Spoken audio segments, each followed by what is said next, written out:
naman na ang hilaan pababa. May kanya-kanya tayong tungkulin sa mundo. Kaya kung may naiiba man, huwag nating husgahan. Paano tayo lalawak kung mananatili tayong makitid?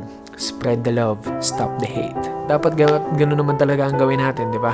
Paano tayo aangat? Kung may naiiba man, hayaan natin silang maging iba. Kung ano tayo, yun tayo. Kung sila yun, sila yun. Huwag natin silang husgahan, huwag natin silang tignan ng mababa o ano man yan. Kung nag-uumpisa sila at ikaw nandito na, hayaan mo silang mag-umpisa. Kasi kung ikaw ang nag-uumpisa at sila ang nandoon at ikaw ang hinusgahan, hindi mo rin naman magagawa ng tama eh. Mas lalo ka lang madi-discourage. So, gawin mo kung ano yung kakayanan mo. Gawin mo kung ano yung sa tingin mong magaling ka. Ano yung sa tingin mong tama. Disiplina, lakas ng loob. Pag pinagsabay-sabay mo yun, walang imposible. Siguradong mararating mo kung ano man yung pinapangarap mo. Diretso lang ang tingin, diretso lang ang lakad. Huwag mong isipin kung marami mga nakatingin sa'yo, normal lang yun. Di ba nga pag dumating ang mga kana sa isang lugar ng mga Pinoy, syempre mapapatingin tayo sa kanila na parang, bakit may mga puti rito? Syempre kasi, naiiba sila. That's the point.